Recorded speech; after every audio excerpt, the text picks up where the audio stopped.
Hello, my name is Nate Cox, and this is going to be a video kind of walking through the process of protein digestion in the body. And that'll go through the mechanical aspect, the chemical, and then how that's transported throughout the body. And we'll discuss a little bit on the essential amino acids as well.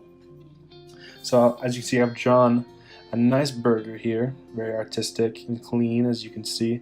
But one thing that's important to note about protein as a fuel source is that it's not going to be the desired fuel source that your body's going to want to use. It would much rather use fat or carbs. Carbs will be broken down the quickest, but fat will have the most benefit at 9 calories per gram compared to the 4 between protein and carbs.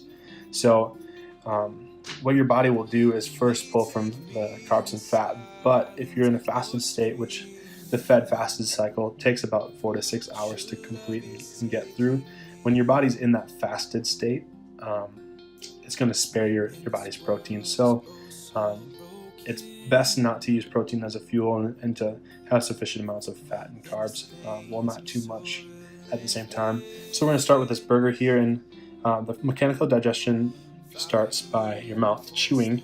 That's just the mechanical part.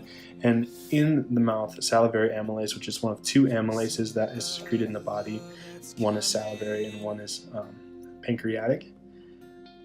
This amylase is one of the 2 that's going to be secreted by the body, and that really starts a little bit of the chemical digestion within this process. So I've drawn the arrow down here. So we're going to move on, and during this, the main portion of the chemical digestion is going to happen in both the stomach, the duodenum, and the jejunum as it moves into the blood right here. And first off, a parietal cells in the stomach are going to secrete hydrochloric acid, which is the acid that's found in the stomach, and chief cells are going to secrete pepsinogen right here, which is the inactive form of pepsin. And once it is in the presence of hydrochloric acid, that is when it is activated to become pepsin. And this bolus that we created from mechanical digestion up here with the amylase and chewing is going to be moved on, and once it enters into the duodenum, it'll become chyme. And these amino acids right here are just drawn in to show the general pathway of amino acids through the stomach, duodenum, jejunum, into the blood.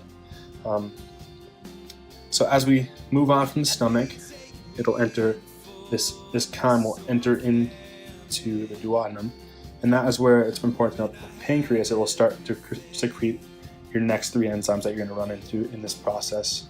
One is trypsin, one's chymotrypsin, and one is carboxypeptidase. So that is important as well in continuing to break down some of that protein, break down into amino acids. And now more amino acids here are going to be moved into the jejunum. And what's really important about the jejunum is that this is where the location of the brush border of your stomach. We talk a lot about that as the microvilli for where we are able to absorb. And the jejunum is going to be a big location for absorption within the body. So this brush board is a big part of that. And within here, I forgot to draw them in here, but we're going to draw 3 more enzymes. Little Pac-Man here. 3 more. First of which is dipeptidase. Second would be carboxypeptidase. And third of which is aminopeptidase. These are going to be the next 3 enzymes that you're going to run into. And this will wrap up from this amino acids being transported into the blood, which goes to the liver, which then the amino acids will undergo either transamination or deamination. So that wraps up that portion. And next, talking about the essential amino acids, got about a minute left here. So phenylalanine, valine, threonine, tryptophan, isoleucine, methionine, histidine, arginine, leucine, and lysine are going to be your 10 essential amino acids. And I've written it out this way because a good mnemonic to remember that is Private Tim Hall. As you can see, the first letter of each makes that acronym.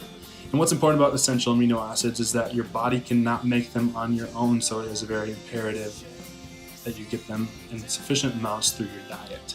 So this has been a little video on protein digestion. Thank you for watching.